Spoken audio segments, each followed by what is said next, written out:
That is at page, the IP addresses which were produced. And the experts say that this is not conclusive. You will need additional information. At page 29. 29, 31, 32, 33,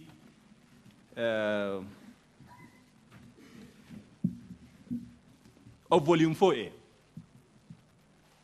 The Honorable Senator Asige, I don't know whether she's here, probably listening to where she is, asked an extremely important question, Mr. Speaker, sir, which affects the aspect of verifiability.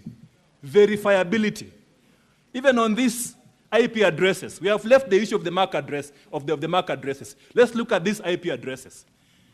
I listened to the Honorable Senator Asige asking that question, and I said, maybe that is the real issue that the Senate also need to inquire about. What was the issue? How many Wi-Fi? They say that if you have a gadget and you access the system, you will use a Wi-Fi. That's what they said, Mr. Speaker, sir. Is that right? Yes. They say that then 9 MCS can have the same IP addresses because they access the same Wi-Fi. Again, that's what they said. I'm not picking this from there. Statements from the word of mouth.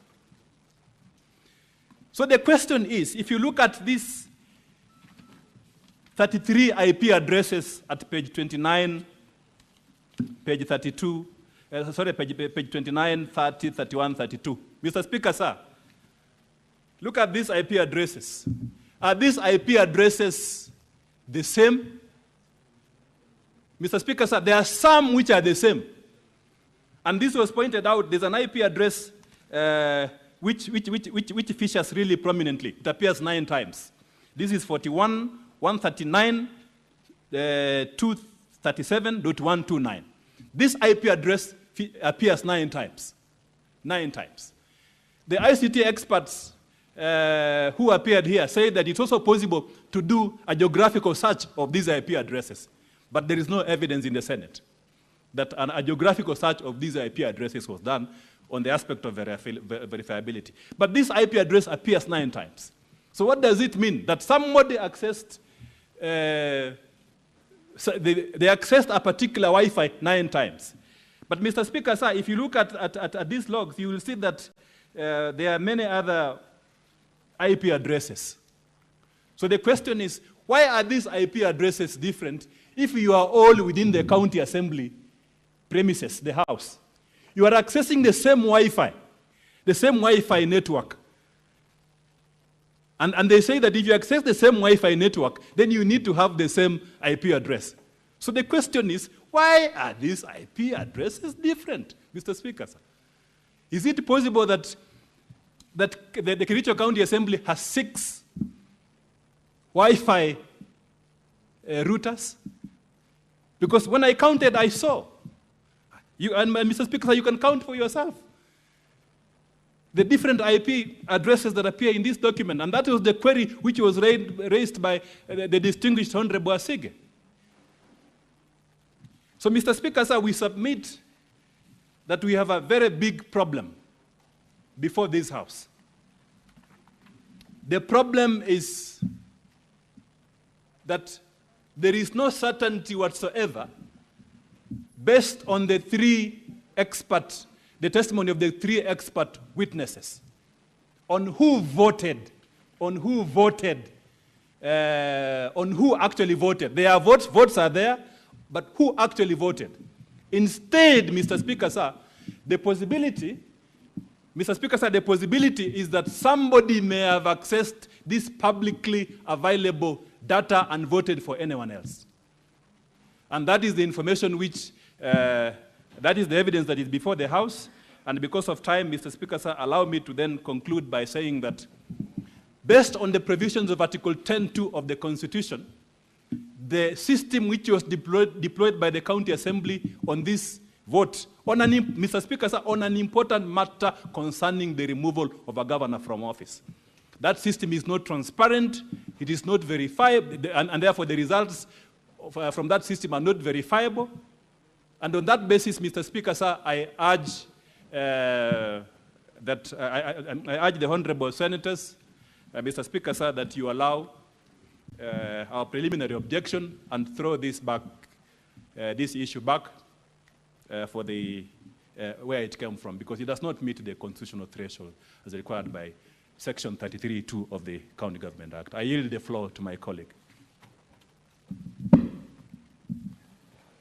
For the record, my name is Katwa Kigen, Counsel for the Governor, and the nature of my submissions will be more towards the aspects of fact. And Mr. Speaker, sir, and honorable senators, we hold the position that the Governor has responded to the factual allegations of the claims made by the County Assembly, and that is captured in his affidavit, volume 1, the affidavit in volume 1, page 1 to 31. And the allegations that had been raised by the County Assembly are 9, and all of them have been answered. It relates to management of a program called NAV-CDP, FLOCA, Kasim Tani, Strategic Intervention Projects, Londiani accident, dismissals, subversion of County Assembly activities, and bullying. All those issues we've answered, and we pray that the senators and Mr. Speaker, sir, they be looked at as answer to the allegations. Now, in more particular, I would like to say this. The allegations are in 2 categories. The first category is old complaints that were brought here before you in September 2024. And the second set are new claims raised by a report made on 5th of August 2025, and attendant to which an impeachment motion was initiated on 6th of August 2025. In respect to the old complaints, which is constituted of these particular 3 items, the first one is the issue of Kasim Tani. The second one is the issue of Londiani accident. The third one is the issue of private land. Our first attack on that, Mr. Speaker, sir, is that the standing orders of Kericho County prohibited and prohibits the need to consider those allegations. The standing order number 70A, subsection 2, is to this effect. Despite paragraph 1, probably I should read from paragraph 1 for context, 70A says this: a motion by any member for the removal of a county governor by impeachment may be reintroduced in the county assembly on the expiry of 90 days from the date of a vote by the Senate. Subsection 2 is to this effect. Despite paragraph 1, a motion for removal of a county governor by impeachment may be reintroduced in the county assembly on other grounds other than the initial grounds that were highlighted in the previous impeachment proceedings.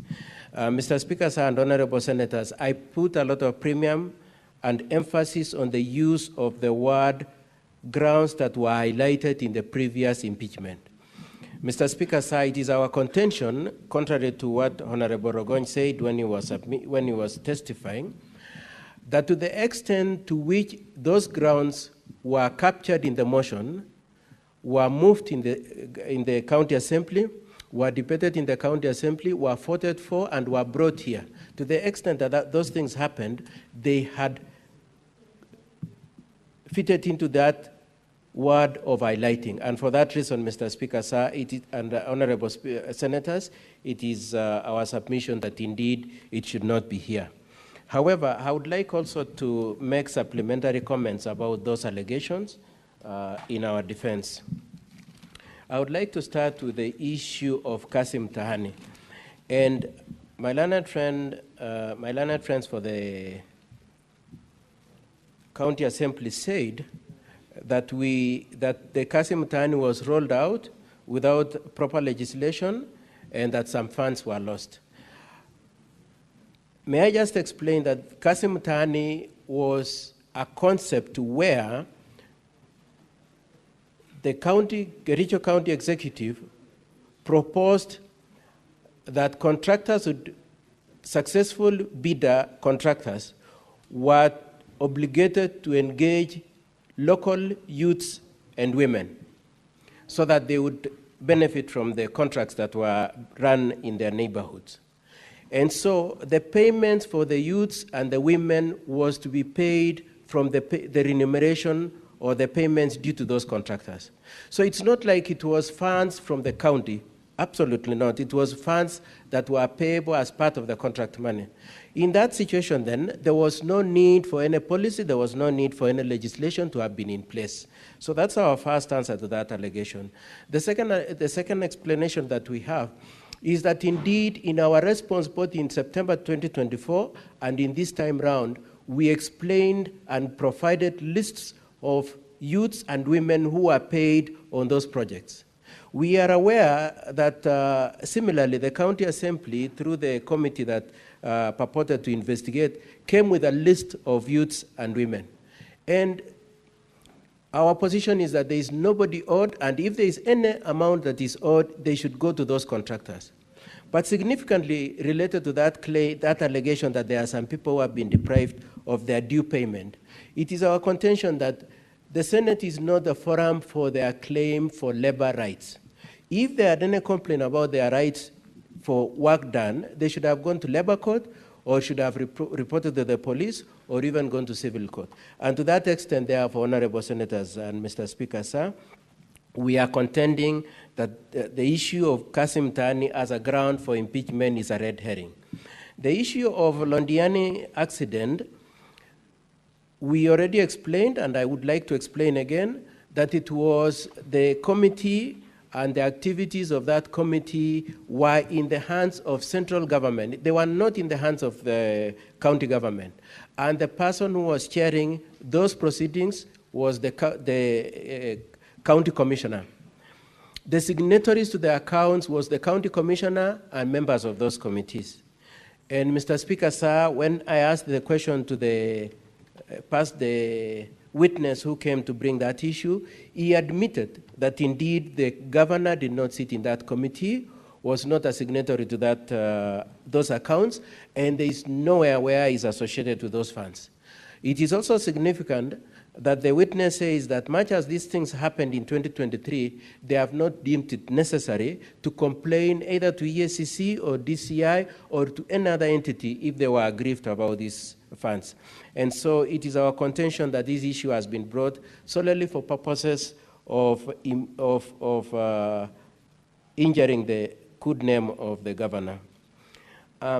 Two last issues I wish to mention about this Kassim Mtaani issue and Londiani is that they relate to the period, the financial year 2022-2023.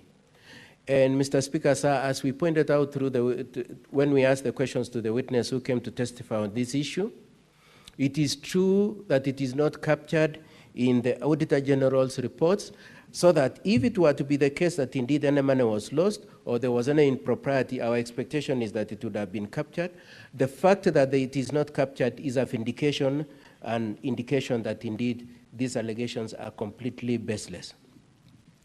I would like then to come to the allegations that were brought to the County Assembly on 5th of August 2025. And before I discuss the particulars of our defense in respect to that, I would like again to invite the honorable senators and Mr. Speaker, sir, to the point we made in regard to that issue. The first one we made was that the governor was not given an opportunity to react and act on those reports. And the witness admitted that the reports were made on or around 5th of August 2025, and the motion, actually, let me correct myself. He said the reports were brought into the Assembly on 5th of August. And those reports provided for a period on average of 28 days within which the governor was to act. However, the next day, before the expiry of the 28 days, and in fact before the expiry of even 1 day, on the 6th of August, the impeachment motion was initiated. And it is our contention that that is an indication of bad faith and political motivation in this impeachment initiative. It is our contention also that if the governor were to be looked at as having failed in his oversight role, he needed to have gotten time to act, and to have failed to have acted. Now, discussing the various the various items of that those new allegations relating to NAV, CDP, FLOCA, and strategic infrastructural projects, the allegations of dismissals, we would like to explain that particularly FLOCA and NAV CDP are projects that are foreign funded. They are donor funded projects. Each of those projects have clear budget lines, they have clear work plans, they have cascaded means of ensuring that there is accountability, both even on issues of procurement and audits of works done. And to the extent, therefore, that the works are going on and that subsequent works cannot proceed until the previous one has been audited and accounts provided. To the extent, therefore, that those works are still going on is an indicator that those projects are in good shape. However, the governor takes the position that if it were to be the case that there is any impropriety, he needs time to look at it and to act on them. But otherwise, he insists that there is no impropriety, and that if there were any improprieties, the donors who are supporting these projects would have raised it. The complainants who have come to you would have even written to the EACC, which they have not done.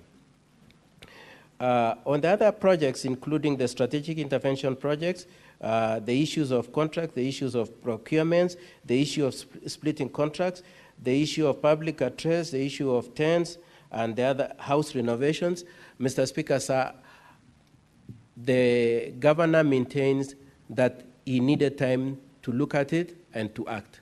The fact that the report by the committee came on 5th and he was being impeached on 6th is such that it deprived him of an opportunity to counter-check the allegations contained in those reports and to have acted. But collateral to that, the governor in his affidavit has explained that indeed he has already handed over documents related to, or rather he has instructed his people to hand over the documents related to those projects to the EACC for further investigations. And may I say also related to the old cases, that is Kasim Tani and Londiani, the governor has also, the issues are under investigation by EACC.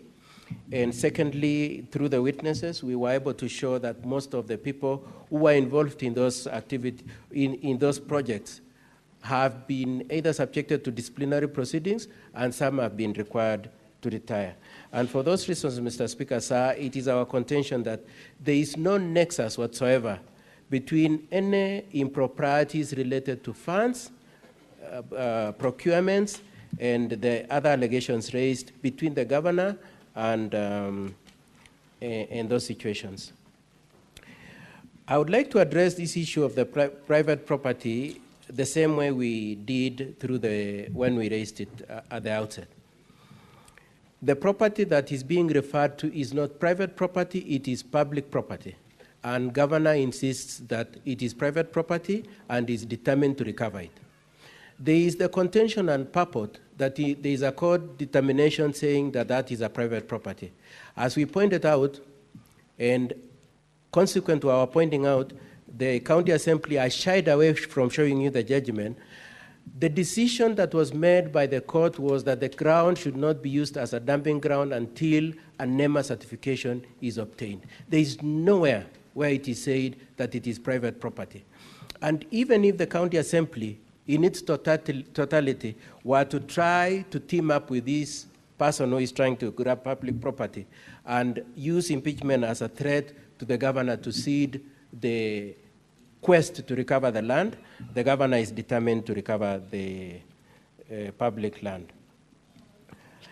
Now, I would like then to answer a few questions that have been raised, especially in the course of the submissions today. The first one is the issue that my learned friend, Mr. Angoya, has extensively referred to, the issues of the joint affidavits, one by both Martin and Edna, and the other one by the 18 MCS. And Mr. Speaker, sir, I had earlier on taken the position that it is proper to have signed a joint affidavit. However, even if it were to be the case that there is any impropriety or any compromise of the impact of those affidavits by reason of joint signing, it is our position that each of those witnesses came here, took an oath, and testified. That is good enough to supplement any shortcomings in those affidavits, and that their testimony is solid to the extent to which they took oath and testified here. The allegations of negative comments made in reference to Geoffrey Bett are denied, and in the course of the testimony of Mr. Geoffrey Bett, he agreed that he has not taken any action if he was aggrieved. He has not complained to the Public Service Board, who are his employers. He has not reported to any police station. He has not reported to any labor court. He has not reported to any civil court. He has not taken out any constitutional action. And therefore, it is our position that it is not true. And if it were true, he would have taken action. And as honorable senators may have seen, he clearly was strongly willed. And if indeed it was true that these allegations were true, then he would have already made a complaint. The other argument that has been made by my learned colleagues for the county assembly is that by reason of not calling these witnesses, the governor is shielding them. As we have explained, in respect to the old cases, Kasim Tani, Londiani, and the others, the governor has taken action. In respect to these complaints that arose on 5th of August, attendant to which he was process of impeachment started on 6th of August, he needs time to look at them, and he couldn't rush into. It can't be said that he's shielding them because he needs time to have looked at it and determine if there is any issues and deal with them. And then my learned friend, Mr. Ongoya, made a very funny comment saying that there is a certain impropriety in the governor meeting the MCS. It is our position that there is absolutely no impropriety in the possibility of leaders meeting. And there is the contention, therefore, that the governor met some MCS is completely misplaced. Now, I would like to say a few more things before I go to the next step. The first one is to say, Mr. Speaker, sir, on our preliminary objection, that there is unanimity on all the three experts on the two most material issues. The first one is that they are all unanimous that they cannot confirm whether the three MCS voted. They cannot confirm that. Now, when you juxtapose that with the affidavit of the developer of the software, Mr. Alfred Korir, at page 23, at paragraph 23, sorry, where he says it is simple, accurate, verifiable, particularly emphasis on the use of the words verifiable, secure, and accurate. To the extent, therefore, that he intended this system to be verifiable and accurate, to the extent that we cannot determine who the three MCS, whether or not the three MCS voted, to the extent that we cannot do that, it is true then that this paragraph is bailed out. It is not true that that system was verifiable. The second thing that they are all agreed on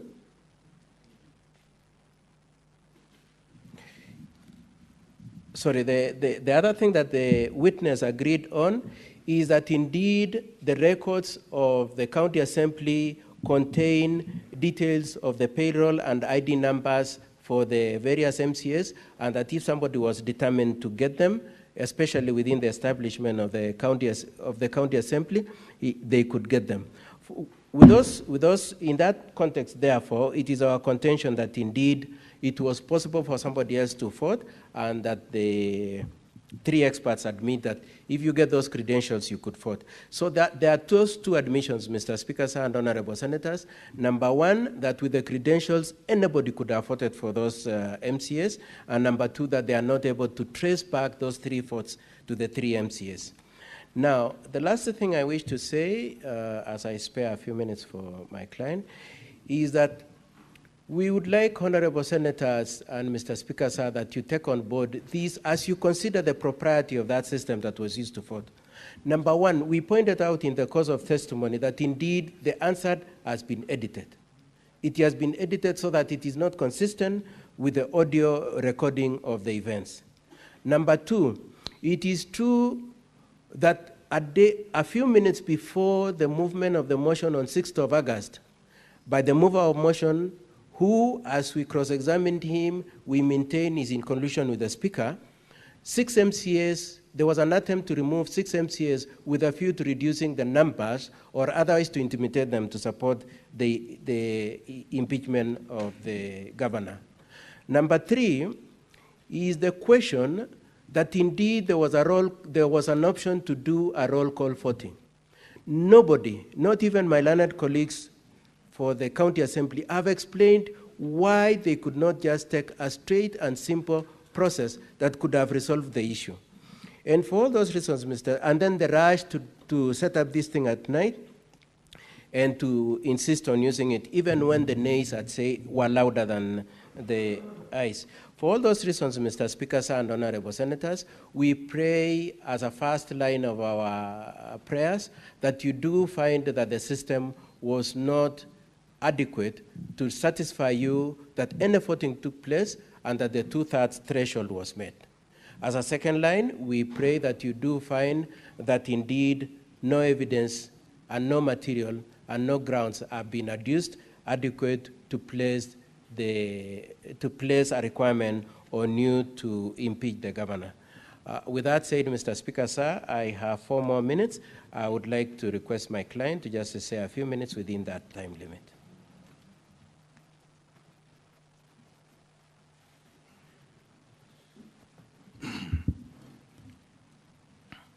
Mr. Speaker, sir, and the honorable senators of this great house, the upper house, I stand again before you this evening, even as we make our final submission, that, first of all, I'm grateful for the time the senators have sat for these 3 days and under your leadership, and to also indicate that, as my lead counsel have indicated, we have made our submissions on the circumstances that has been laid on me. Mr. Speaker, the report, as I said in my earlier remarks, came to me at the 5th, and it was sent to my offices. I received it on 6th, addressed to the clerk, addressed to the county secretary, and marked to the Public Service Board, another address to me. It's on that same very day that the impeachment motion was tabled. It was then very difficult for me to have sat at that time to analyze the reports and be able to make implementation. I wish to state here, Mr. Speaker, sir, that as we ponder over this matter, during this period of impeachment right from the Assembly to where we are today, the EACC and the DCIE wrote to the county government of Kericho requesting documents for the same issues that has been mentioned. As a governor, I instructed the officers responsible, the county secretary, to submit the documents to the respective investigating agencies for action. I wish to commit before you, Mr. Speaker. I know how weighty the matters are before us. Mr. Speaker, I wish to submit before you and the senators that, given a chance again, I'll be able to implement the reports in totality and also be able to implement what the investigating agencies, such as the DCI and the EACC, will recommend for us to act upon. We further commit, Mr. Speaker, sir, that where there is elements of culpabilities, not only for now, but even in the future, on the state officers, it is my commitment that as we take leadership of Kericho to a step higher and notch, that we will do whatever possible to protect the resources of our people. Lastly, Mr. Speaker, sir, and the honorable senators, as an individual, I know that I do not claim perfection. I have flaws just like any other human being. My 2 years journey in political leadership has been learning of lessons. And when I look around the political environment that we've been, I pray to this Senate that should I get a chance from this great house, I would also set upon myself to be able to reach out to the entire leadership of Kericho County, especially the MCS and their speaker and also the deputy governor, and be able to strike a working relationship with them, of course, together with the senator of Kericho County and the members of parliament from the county government of Kericho, and be able to strike a working relationship with them so that, Mr. Speaker, it allows us, because this is the second last financial year before really the end of this 5-year cycle, to allow us to be able to deliver for the people of Kericho County. We have had our triumphs, we have had also our challenges, just like any other leadership and any flaws. And Mr. Speaker, I rise to, as I conclude, to speak to the great churches here and the senators here that have been listening to this case, that as you have listened and the evidence adduced to you, that the processes has been tabled to you, showing how flawed it was. But however, I offer myself that out of this, we will be able to step up the leadership of Kericho County and people again to work together with a great energy and strike a reconciliatory tone so that we are able to deliver for the mandate of our people. I wish to thank the honorable senators for the opportunity you have given us and the time you have given to listen to us. I know it's been a challenging time. It's also been trying for me, psychologically torturing, and it's been one of my lowest moments to be here in this Senate again for the second time. Thank you, Honorable Speaker, and I pray that the senators will find a place in their hearts to look into the matters that we have raised and give us a chance again to work for the great people of Kericho County. Asante sana, and may God bless all of us. Asante sana. Now, honorable senators, ladies and gentlemen, having concluded the closing statements by the parties, the Senate will proceed into a camera session for 15 minutes, pursuant to Rule 27 of the Rules of Procedure. That is for the hearing and determination on the proposed removal from office by impeachment of Honorable Dr. Eric Mutai, the Governor of Kericho County.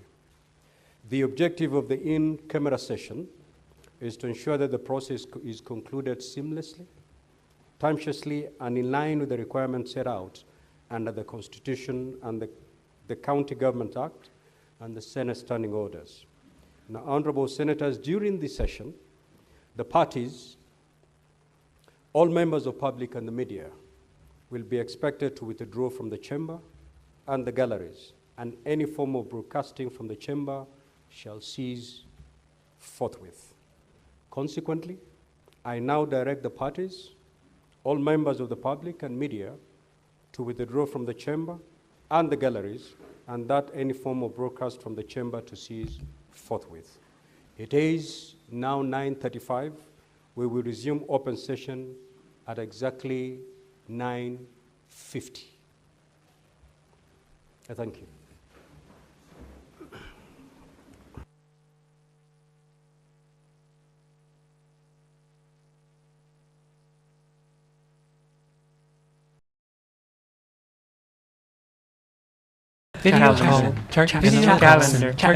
Luke, what's going on over there?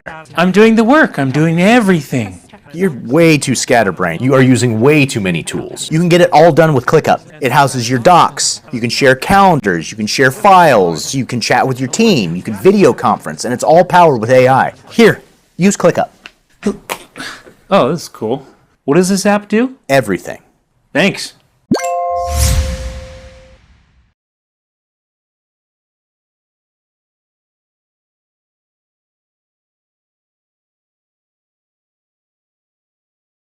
The best I can within that time limit, then we'll take further direction.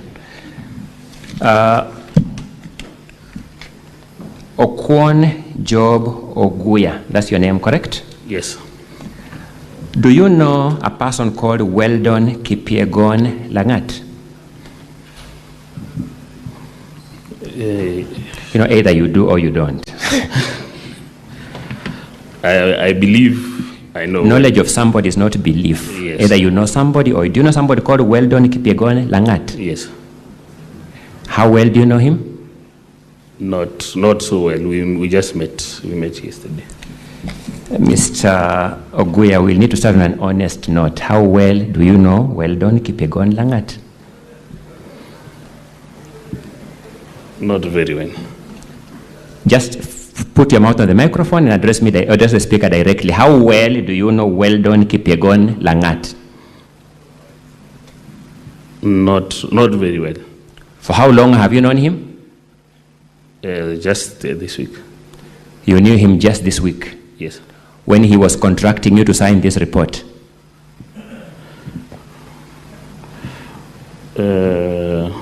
Okay. For purposes of... No, you knew him when he was contracting you to sign this report. True or not true?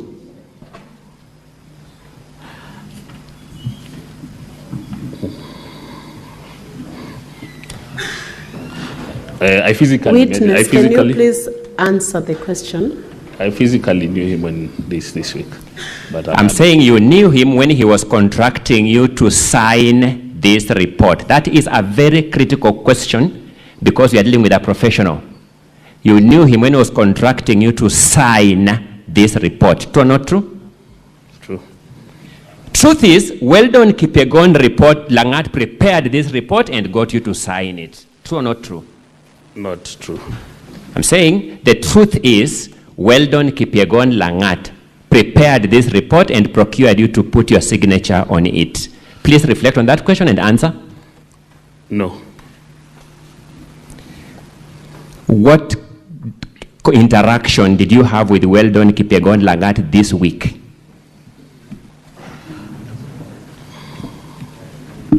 There was no solid interaction with him. Give us the liquid or gaseous one.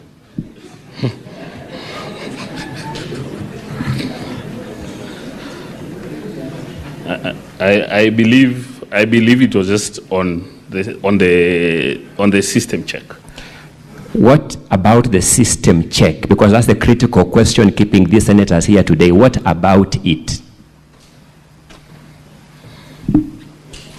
That was, as a team of IT experts, it's just to hit the wall and find out somebody's observance of the system. You observed this system with him?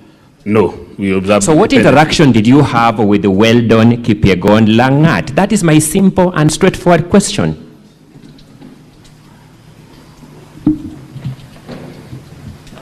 As I've said, the interaction was just on maybe name basis. It can't be maybe. You knew Weldon Langat this week. You had a specific interaction with him. What interaction did you have with him? And as I've said, it was more of just observation of the system, but no more details, in-depth details. Tell us what exactly that entailed, that more of observation. What particulars, what did you do with him regarding the system? For us on our side, we just shared what we had observed, but we did not get information from him. I've told you earlier, Weldon Kipyegon Langat, the one who contracted to sign this report, you have denied. The report was made by us. I've said he's the one who contracted to sign this report, you have denied. What interaction did you have with Weldon Kipyegon Langat? And remember always, I only ask questions whose answers I know. So proceed. What interaction did you have with Weldon Kipyegon Langat? And that's why I've said we didn't have, that is the only thing that we interacted. I don't even know what it is. So now state it. What is it? I want to understand what it is. That is observation of the system. That's observation of... Okay, tell us what observation of the system entails, the particulars of observation of the system. That is, if it's secure. You interacted with Weldon Kipyegon Langat regarding if the system is secure? Yeah. What were his observations? On his side, I don't believe... What were his observations on that issue? I can't recall I can't recall his answer. Sorry, Mr. Job Oguya, you are an adult. Yes? Yes. Let's admit what we can, deny what we can, but within parameters of truth. You interacted with Albert Weldon Kipyegon Langat this week. The first aspect of interaction was observation if this system is secure. Is that what you've told the senators? Is that what you've told the senators? Yes, that's after our report. What were his observations regarding the security of the system?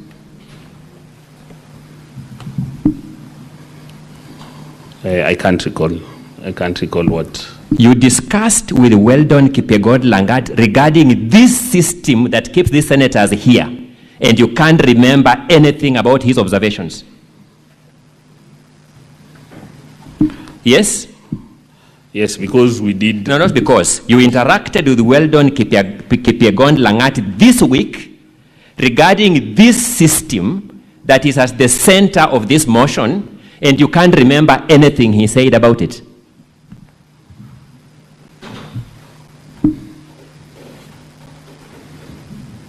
Is that your statement? Yes. The only business that brought you and Weldon Kipyegon Langat this week was this system. Did you have any other business? No. This is the only agenda that brought you together with Weldon, this system. Correct? Correct. And you have forgotten everything that Weldon Kipyegon Langat told you regarding this singular agenda, isn't it? Maybe you can get together because of a certain. I'm not seeking hypothesis, I'm seeking facts. You interacted with Weldon Kipyegon Langat for a single agenda, being this system, this week, and you have forgotten everything he told you about that agenda. True or not true? That is true.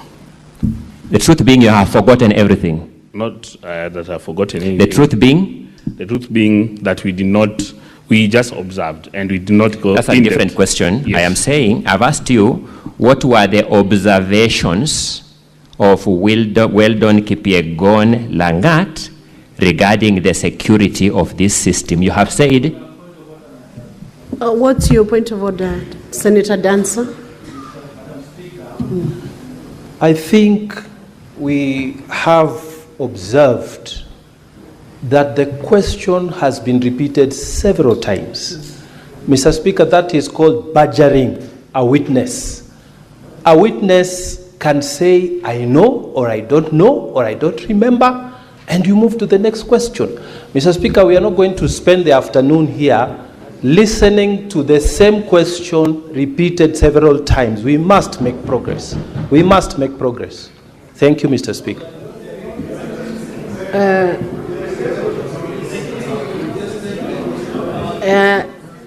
Senator Mugatana, let's allow the witness to answer the question and we proceed.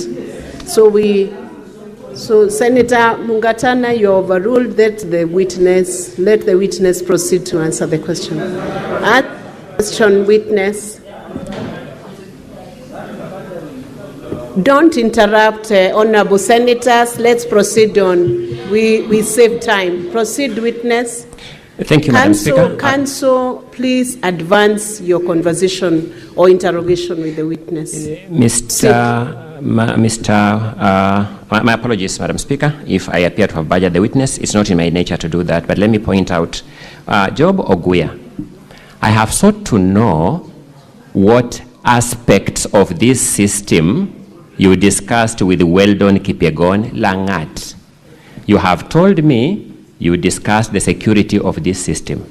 Is that the correct position? Yes. I have sought to know what the views, the observations of Weldon Kipyegon Langat were regarding the security of this system this week. Maybe ask again. I've not got your question. Counsel, please advance your questions. There are certain answers given by this witness. Thank you. Advance your question. Thank you. I know let me he's now an let me now expert move to the witness. clincher. You know that Weldon Kipyegon Langat is the ICT advisor at the governor's office in Kericho County. Do you know that? No, I don't know. When you met Weldon Kipyegon Langat, he told you where does he work? What does he do for a living? We did not exchange those pleasantries. So you are interacting with him regarding this system as who? What was his capacity as you interacted with him? This system, we are interacting with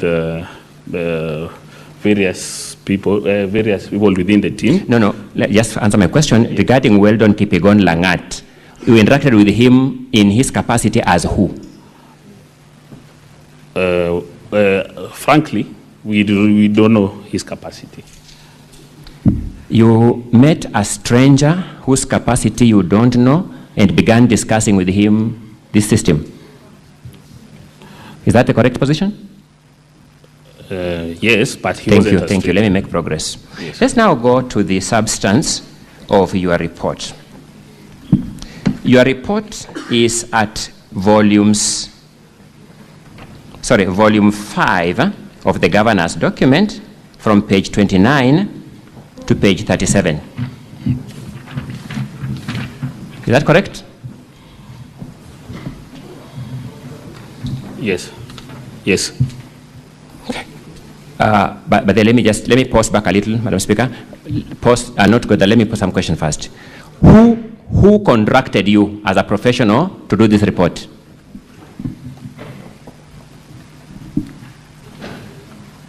Who was your client in preparing this report? We were brought in by the lawyers. Who was your client? You know, a client is somebody who is known. Lawyer is a generic word. Who was your client? Who is paying your fees? Who is your client? It's the governor's team, which includes the lawyers and the consultants. Did you talk to a particular person to do this work, a particular human being by name? Did a particular person contract you? Or was the letter signed by a particular person? Please repeat. Yeah. Counsel, you know that question is answered. He's given you the team that contracted him. Please move on to next question. Advance. Madam Speaker, my apologies. The question of the lawyers has been answered, and now I know which lawyer by name. It's a different question. Proceed. Thank you. Give us the name of the lawyer who contracted you. This was, I believe, we were. It's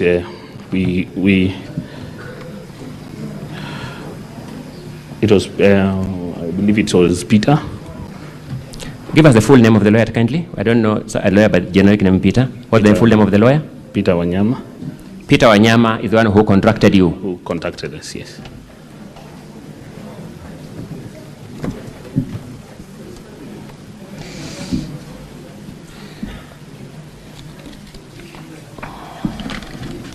Let me go to that report now in the interest of time. In your presentation before the Senate, you have made comments on the IP addresses from pages 29 to page 33 of volume 4A. Do you remember making those observations? Yes. Mr. Carter, a witness may need his bundle. My apologies. Volume 4A.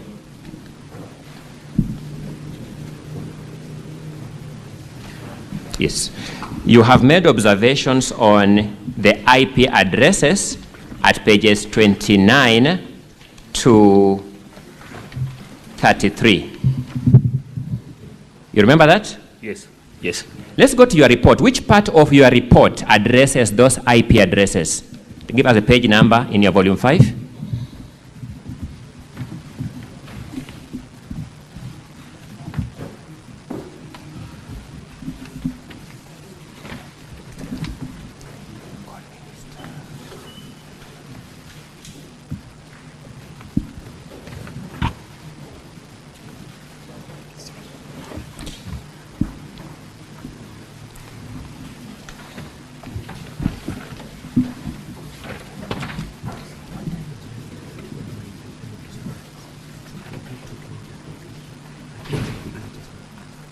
Councils, can you assist your witness to open the pages so that we save on time?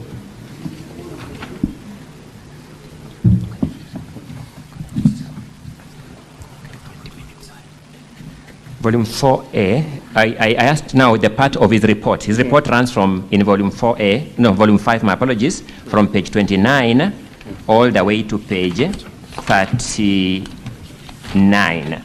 I want him to point us to the part of that report that addresses the issue of these IP addresses.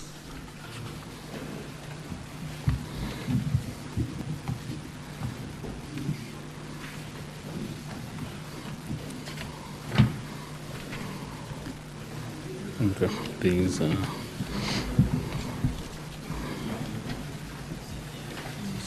Madam Speaker, I just wish to make a observation that the witness is taking so much time to answer my question. My time is running out. it's not captured. These things you have been telling us here about these IP addresses are nowhere in your report.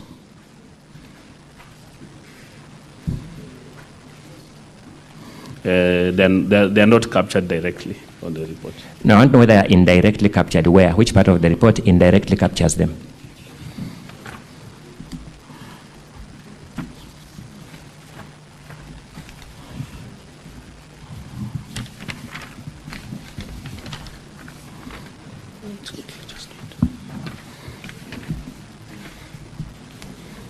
Witness, can you answer the question?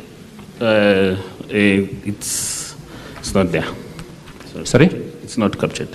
Oh, it is not even indirectly captured.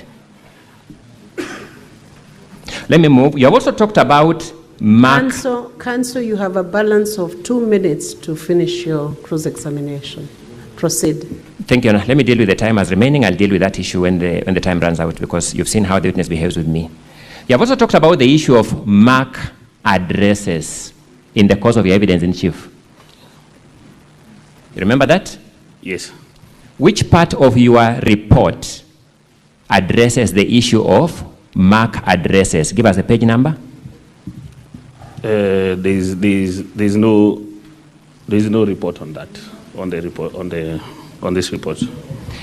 In summary, so that I close over that issue, you have testified on matters outside your report this afternoon. True or not true?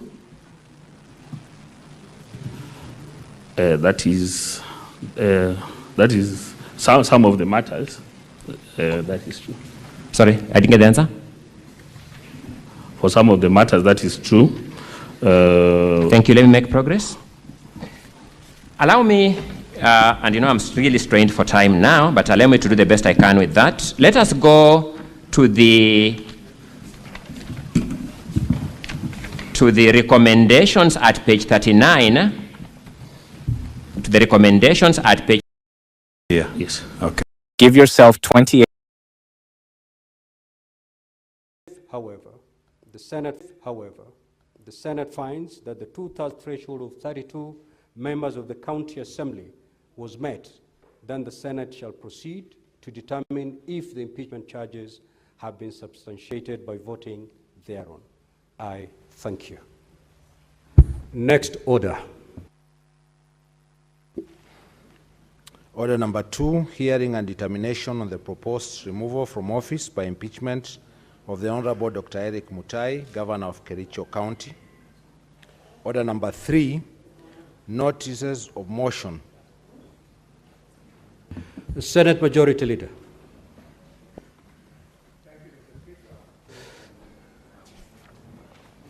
Thank you, Mr. Speaker. Mr. Speaker, I rise to give notice of 2 motions. The first motion is for the ascertainment of the threshold required for the impeachment of Honorable Dr. Eric Kipkoech Mutai, the Governor of Kericho County.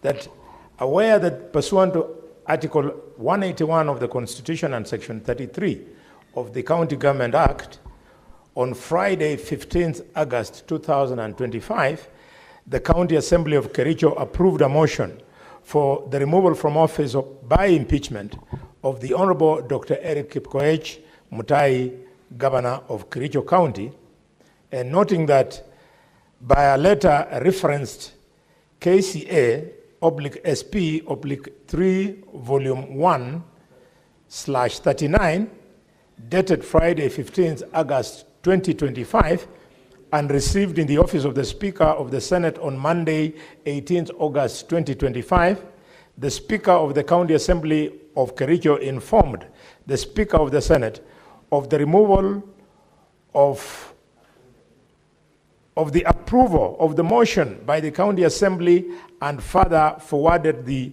Speaker to the Speaker of the Senate documents in evidence of the proceedings of the Assembly, including a list of 33 out of 47 members of the County Assembly that voted in favor of the removal from office by impeachment of Dr. Eric Kipkoech Mutai, the Governor of Kericho County. Further noting that in the course of the hearing, an important question arose on whether the threshold of 32 votes needed for impeachment of a governor, as accompanied in Section 33 of the County Governments Act and Standing Order number 74 of the County Assembly of Kericho, was made, and considering the evidence adduced before the Senate by the parties on the issue, and further considering the report on the County Assembly of Kericho Chamber electronic voting system submitted by ICT experts on the invitation of the Senate, now therefore, the Senate resolves that the threshold required for removal of a governor from office by impeachment contemplated in Section 33 of the County Government Act and Standing Order number 74 of the County Assembly of Kericho was made. End of motion 1. Motion 2, Mr. Speaker, sir. I give notice to the hearing and determination on the proposed removal from office by impeachment of the Honorable Dr. Eric Kipkoech Mutai, the Governor of Kericho County. That whereas pursuant to Article number 181 of the Constitution and Section 33 of the County Governments Act, on Friday, 15th August 2025, the County Assembly of Kericho approved a motion for the removal from office by impeachment of the Honorable Dr. Eric Kipkoech Mutai, the Governor of Kericho County.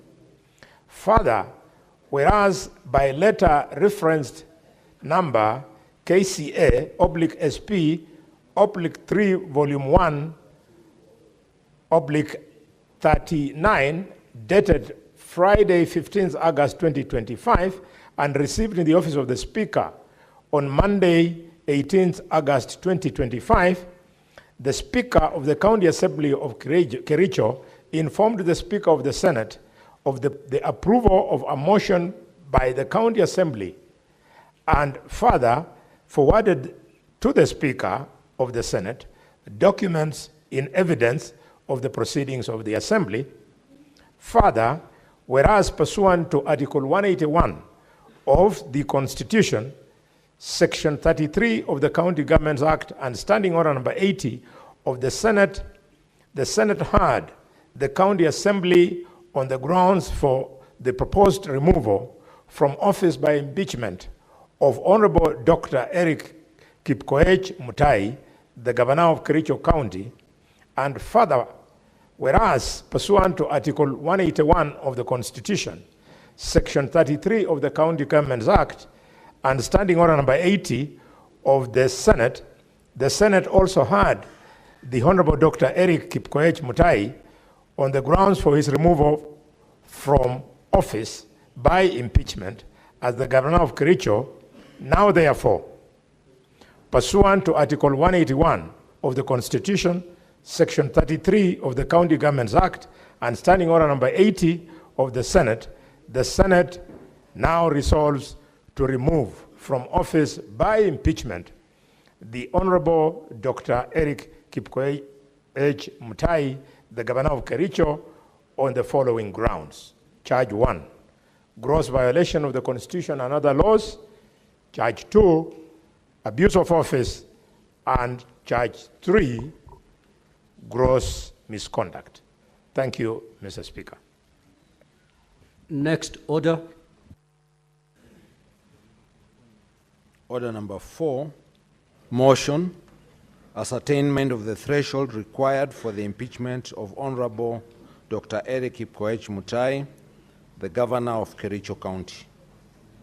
Senate Majority Leader.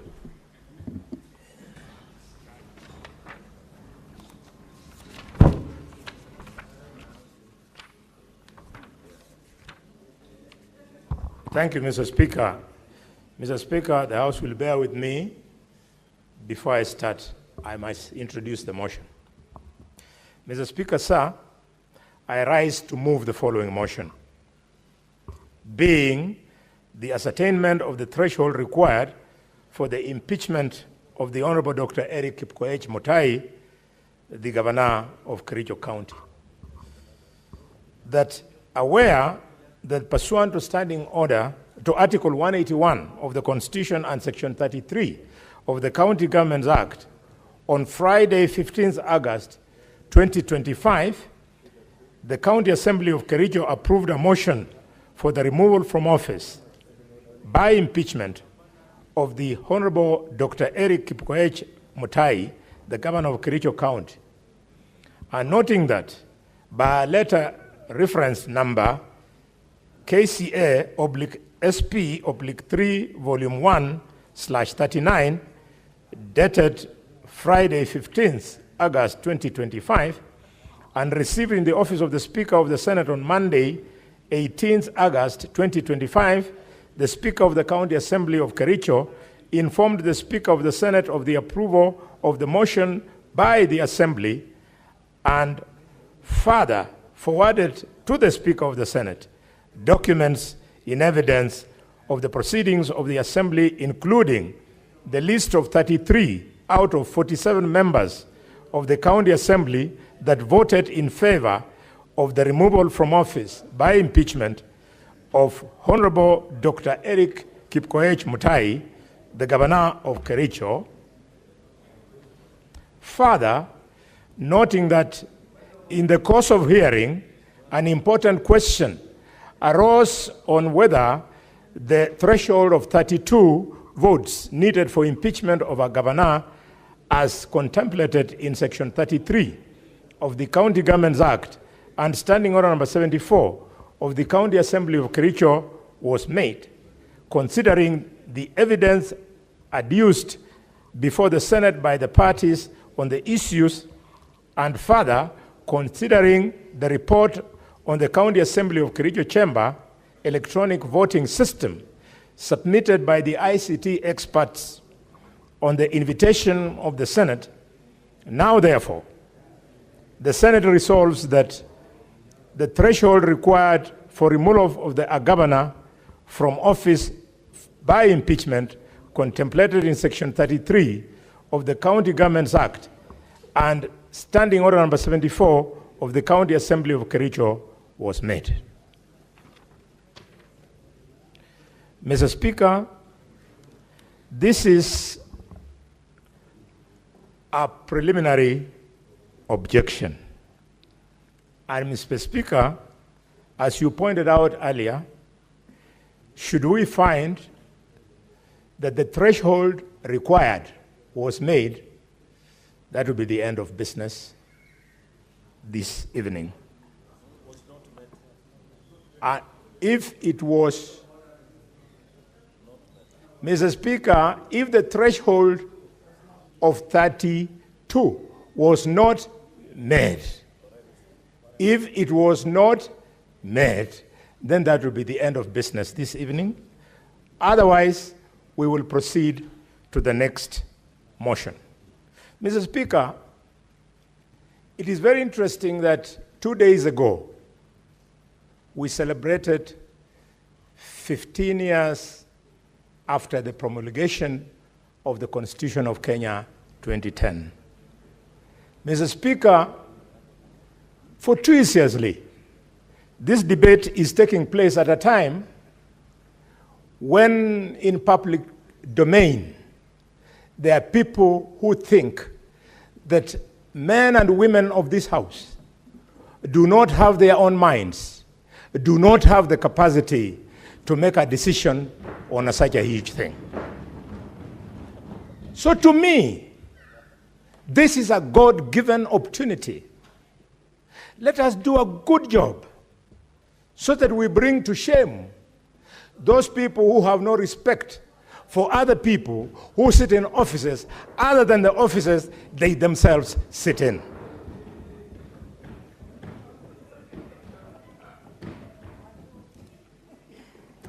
Mr. Speaker,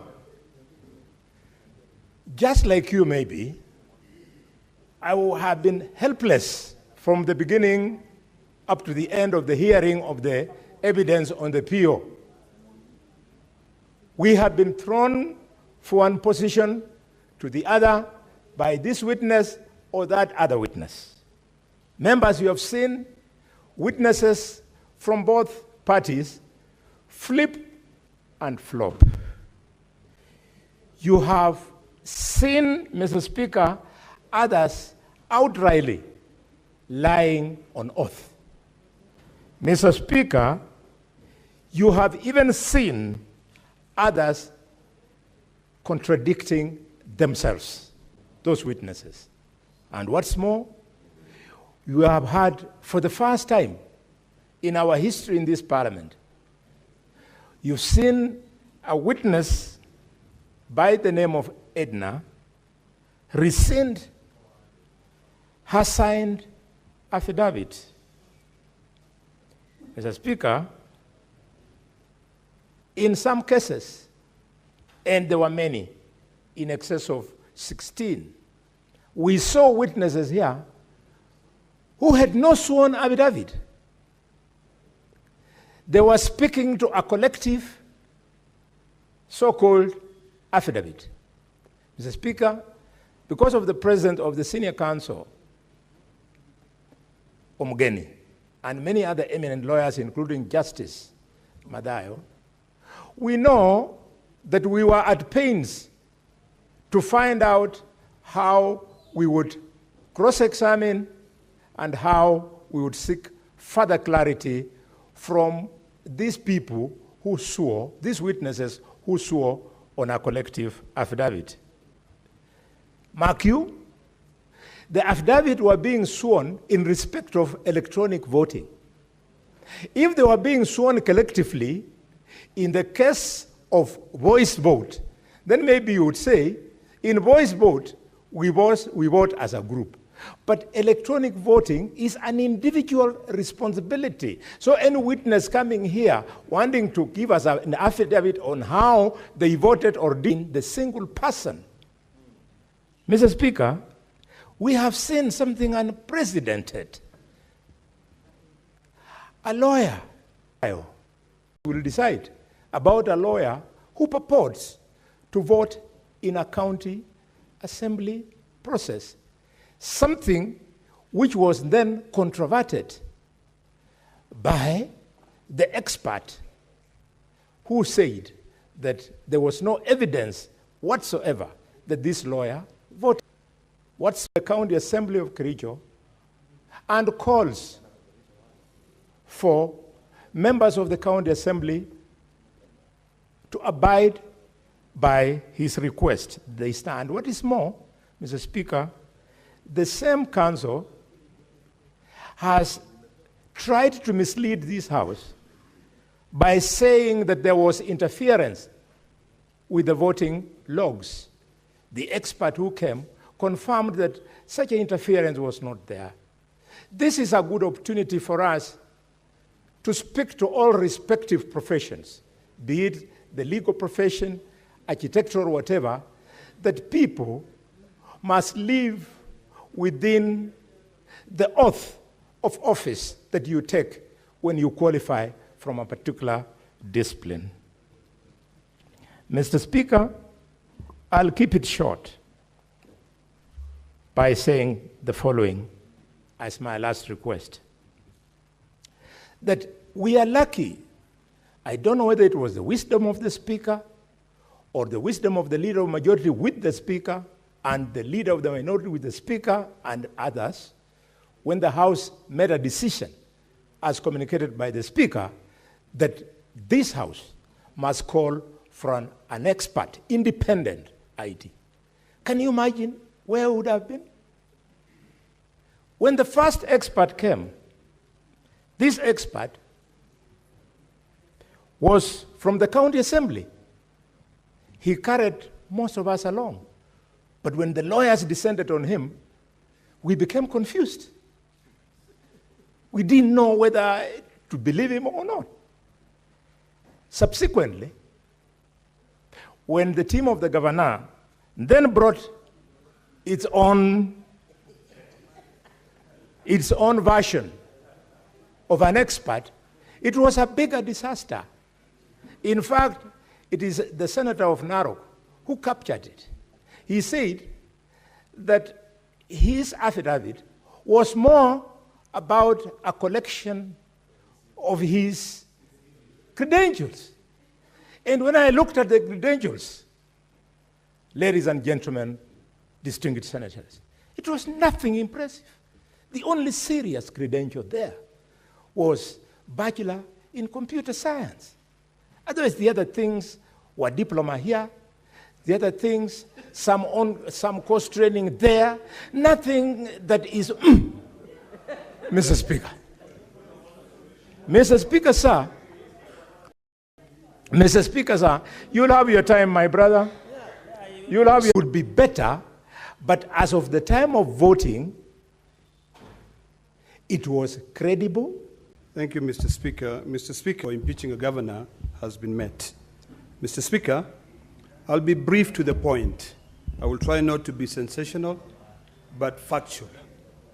There are times for being sensational, but there are times for being factual. Mr. Speaker, with me here, I hold 2 audit reports of a system.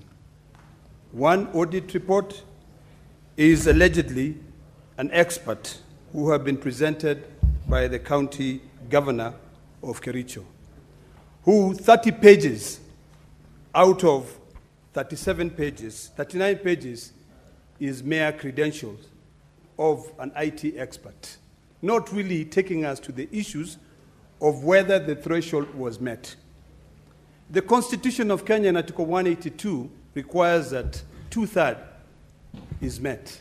And in Kericho County, there are 47 members of the county assembly, which means this Senate has determined that the threshold is 32. That was an issue that we debated. Others think it's 31. But in this case, the ICT Authority of Kenya determined that according to the evidence presented, 33 members of the county assembly voted to impeach the county governor of Kericho. Mr. Speaker, all of us here are litigant, one way or the other.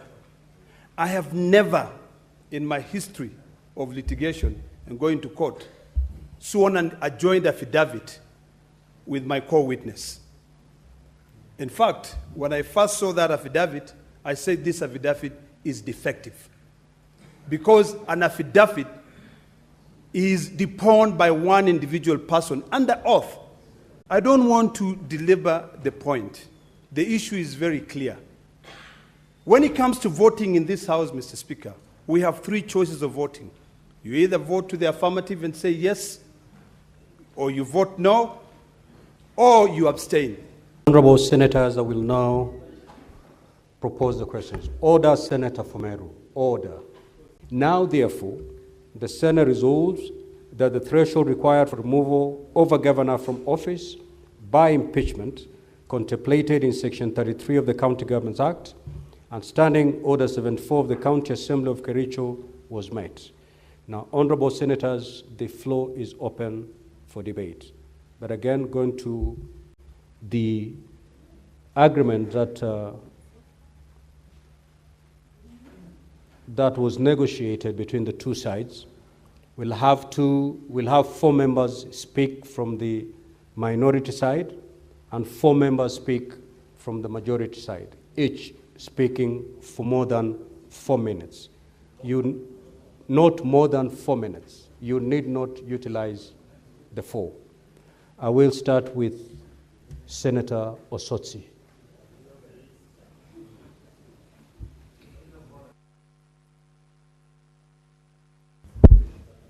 Thank you, Mr. Speaker. Mr. Speaker, I will restrict myself to IT issues. Mr. Speaker, you made a decision that this House hires an IT expert so that we can be guided on the issue of the IT system that was deployed for voting. And that would give us a pointer as to whether the threshold was met or not. Mr. Speaker, I have gone through the report by the expert, and allow me to point out the inconsistencies that I've seen in the report. Mr. Speaker, this report is basically a production of the extracts from volume 4A of the county assembly bundles. If you look at the logs, it's the same. If you look at the list of users of the system, it's the same. But there are only two things that have been included. And this is contained on page 13, where the expert attempted to do an IP lookup. Instance here indicates that the city is Leyten town. Mr. Speaker, we all know that the county assembly of Kericho is in Kericho town, if I'm not wrong.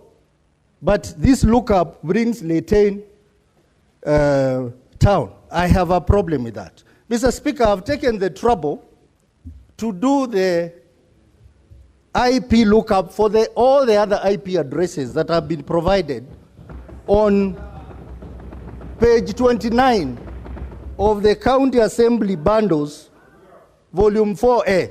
If you look at the lookup results, Mr. Speaker, you'll be shocked that the lookup results indicates that these devices were in different towns in Kenya, Mr. Speaker. Kiambu, Kijabe, Eldoret, Ahero, Narok, Yala, Baringo, Nyandarua, and Kapsabet. And Mr. Speaker, I attempted to ask this House to give us an opportunity to demonstrate that on the screen. I was denied that opportunity. I would like to ask this House that we can still do an IP lookup and we determine the physical location of these devices. These devices I proposed, Mr. Speaker, were phones that were used to vote. Mr. Speaker, an issue was raised about IP address which had been used 9 times, 41.139.238.129. And we were told that that was a Wi-Fi that was shared. But Mr. Speaker, there is an IP address, another one, that has been used 3 times. 154.1.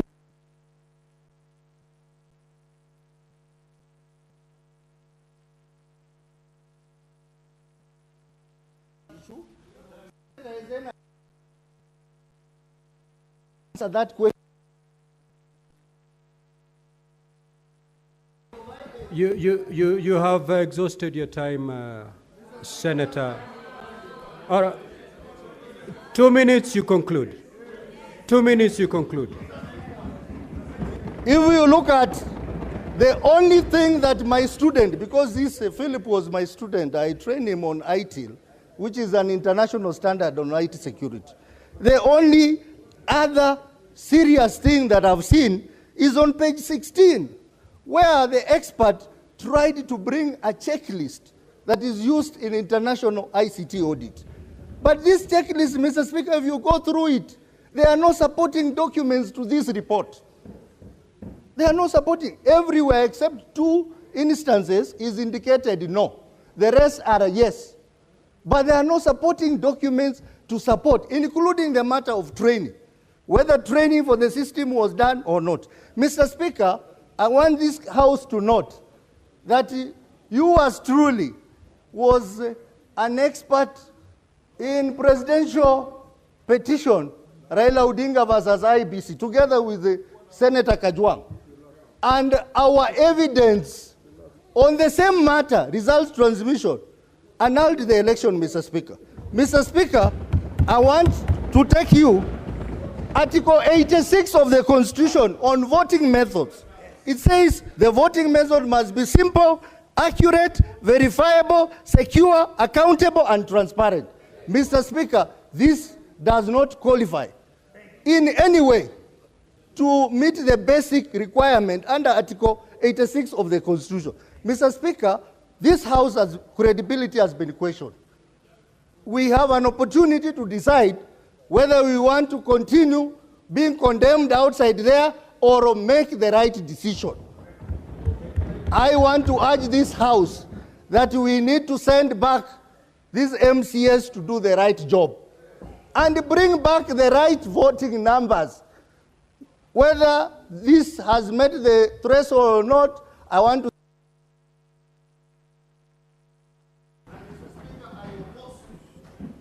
Senator Mungatana.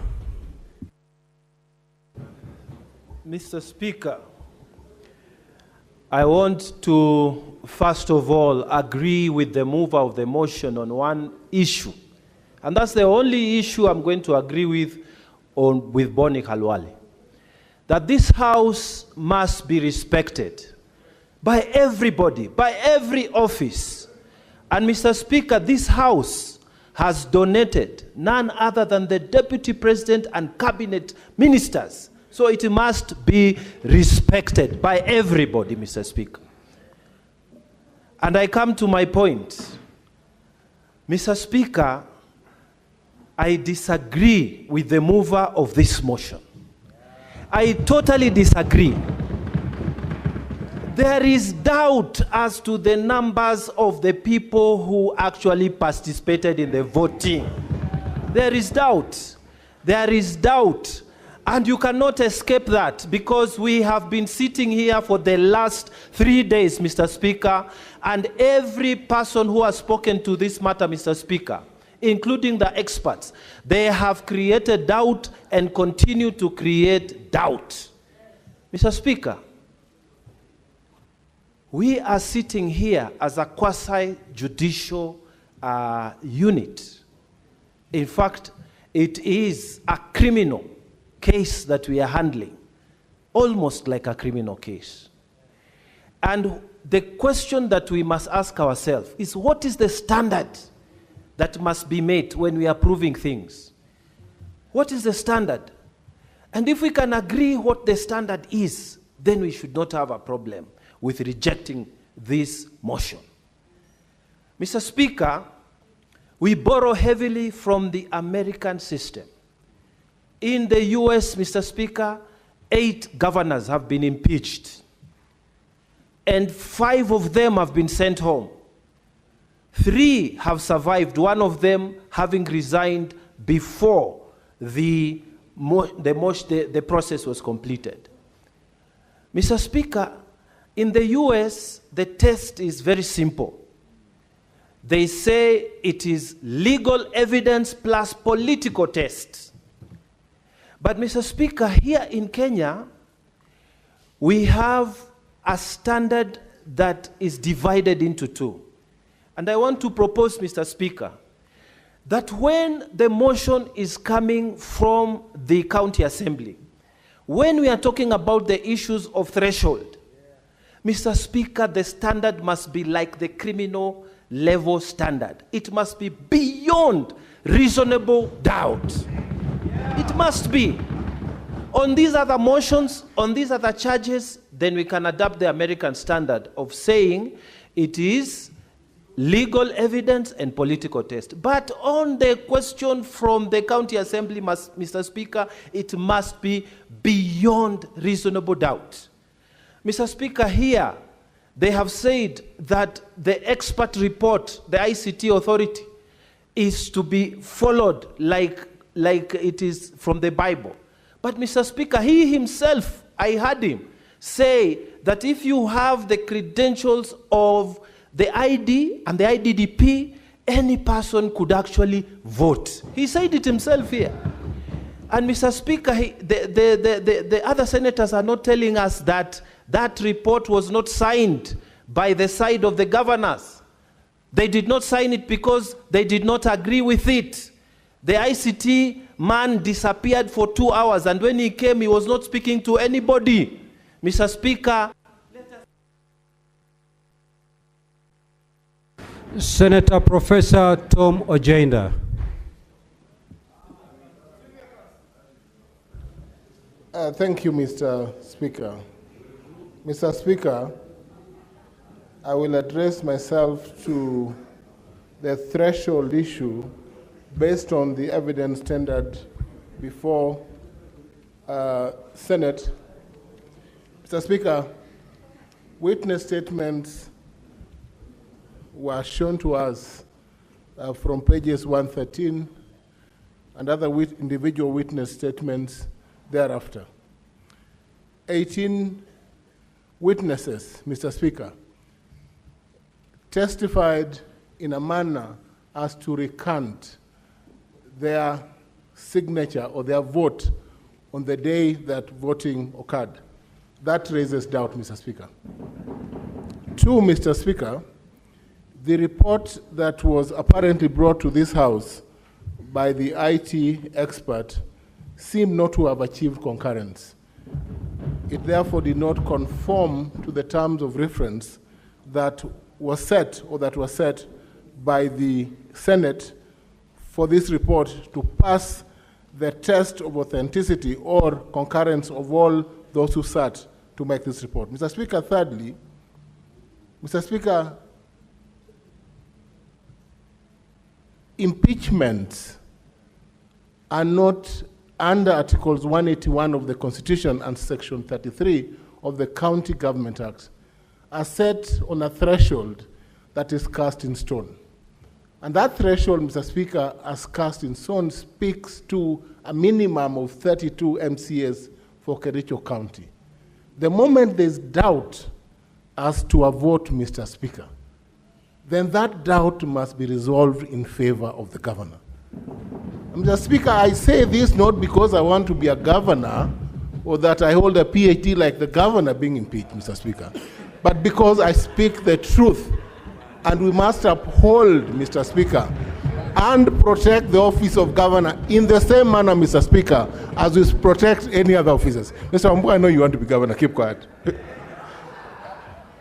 So, Mr. Speaker, it is that doubt or that shred of doubt, Mr. Speaker, that leads me to the conclusion, Mr. Speaker, and I agree with the analysis of Osotsi, Senator Osotsi, that we cannot sacrifice the governor at the altar of an unverified system. It is unethical and we will not do that. Thank you, Mr. Speaker. Senator Mandago. Thank you very much, Honorable Speaker. Honorable Speaker, first, I want to disagree with the move of the motion. First, Honorable Speaker, on the issue of credentials, you know I heard Senator Boni Kalwale say the expert from the governor's team, other than a degree, it was dotted with some diploma here and there. I want to remind Boni Kalwale that diploma is a recognized qualification in the Kenya education system. And if he has forgotten, I also want to remind him that his house was built by a person with a diploma in building. Yes. And even as we say that the expert from the governor provided a document that was littered with qualification, the expert from ICT Authority, the only thing that we have in this report is his title, Deputy Director of ICT. We don't even know whether he's really an expert. Honorable Speaker, having said that, I'm also an ICT person. And there are very basic things in ICT security you must look at. And all of us know Even when you are opening your own email and you create a password, the system alone will tell you that password is not strong. And there are things that you are not allowed to use as a password, things like identity card number. Honorable Speaker, even as we sit here as senators, our files are in the custody of the clerk. All the staff members of the Senate handle our files. They know our ID numbers. The IPPD number is in the file. They know our IPPD numbers, Honorable Speaker. How then do you say that the credentials were so secure when we all know that ID numbers are in the files, the staff are walking around with the files, they have those ID numbers, they have those credentials? Honorable Speaker, the council from the county assembly said, if an alligator leaves the water and the river and tells you the Ipo is, who are you to doubt?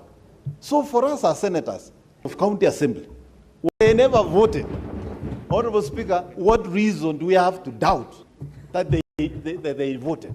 Honorable Speaker, if you look at this IP, number 41, 139, 237, 129, that appears in the IP lookup to have been in Laikipia, I highly suspect is the one that was used to vote for the 3 honorable members. Honorable Speaker, why did that IP vote for 3 members? Honorable Speaker, this impeachment was premeditated. You cannot in ICT develop a system today, launched a day before, and use it before doing what we call a test run of the system, Honorable Speaker. There is a difference between a voting system that tallies electronic data and a biometric where you just have to put your fingerprint, Honorable Speaker. Biometric is just part of electronic, Honorable Speaker. Honorable Speaker, the county assembly must tell us, how do you hire an officer who has been fired by the county executive and immediately you go and employ them in the county assembly for only one mission, to make sure that you impeach the governor in a manner that is... Senator, no, you're done. No. We cannot go that route. Senator Mogeni, you have made your point. No. Senator Mogeni. Oh yes, Senator Mogeni, just take your seat. Order. 30 seconds. Yes, in that 30 seconds, Honorable Speaker, the county assembly members are saying the governor is in gross violation of the law. I heard one member of the county assembly saying the governor should have fired the chief officers. While on the same testimony, Honorable Speaker, the MCA acknowledged that that is the work of the County Public Service Board. How then do they say that the governor has violated the laws, Honorable Speaker? Finally, Honorable Speaker. Senator Mogeni.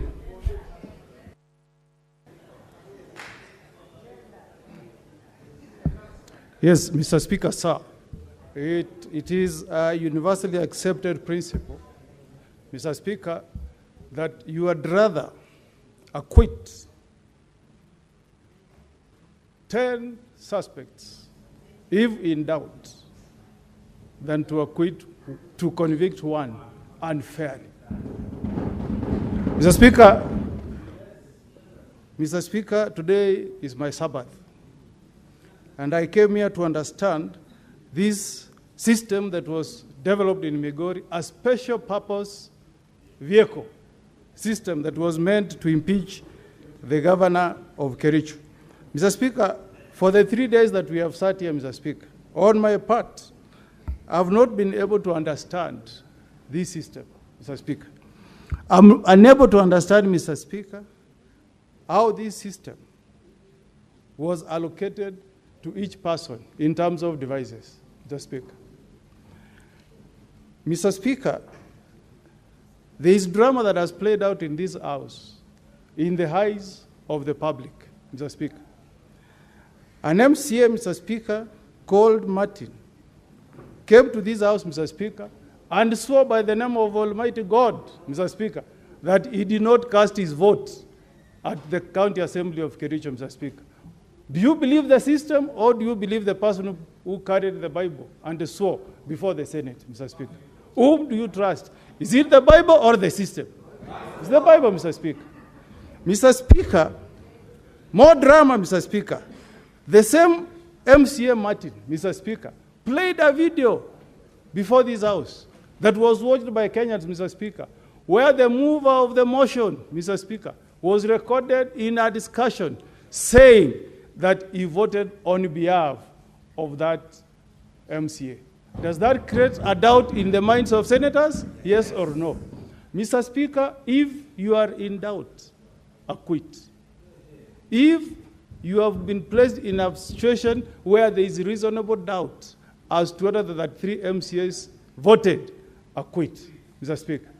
Mr. Speaker, the expert, Mr. Luvuga, I posed a question to him.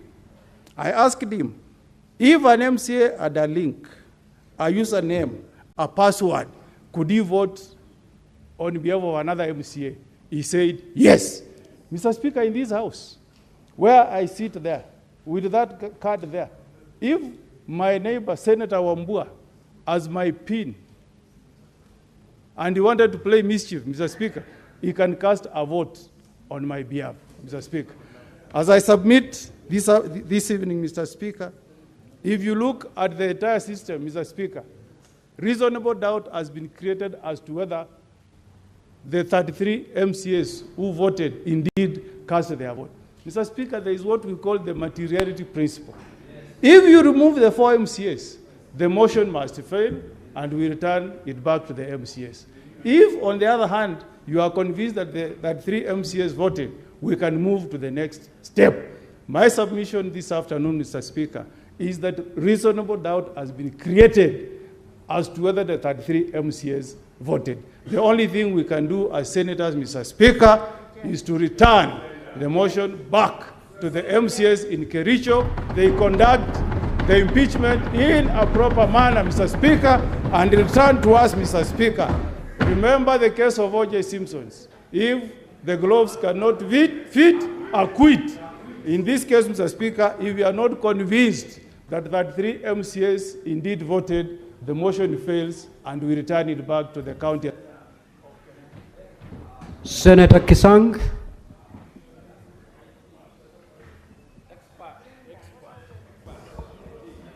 Thank you, Honorable Speaker. As the members have said, I'm an expert. And I want to report to the House that Senator Mandakoa and Senator Osotsi are my juniors in the profession.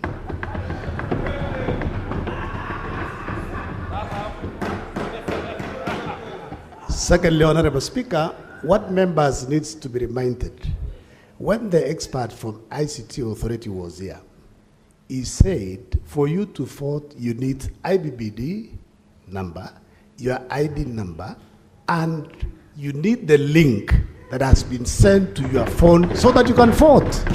Honorable Speaker, I don't know why our memories are so short that within 2 or 3 hours, we have forgotten what the ICT expert from ICT Authority said, Honorable Speaker. Honorable Speaker, secondly, Honorable Speaker, my colleague, Senator Osotsi, said the logs that were produced by the expert from ICT Authority are the same as the ones in volume 4A of the County Assembly. That confirms, Honorable Speaker, that what the expert brought is exactly what was done at the County Assembly. Third, Honorable Speaker,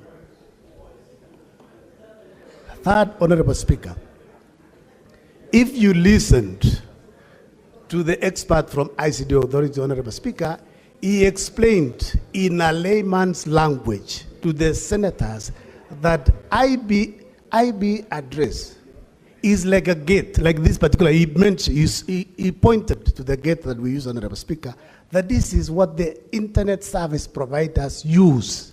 And he gave us Safaricom, Telcom, and Airtel, Honorable Speaker, So this, the location where my colleagues are saying, it is where the service providers location. Why, Honorable Speaker?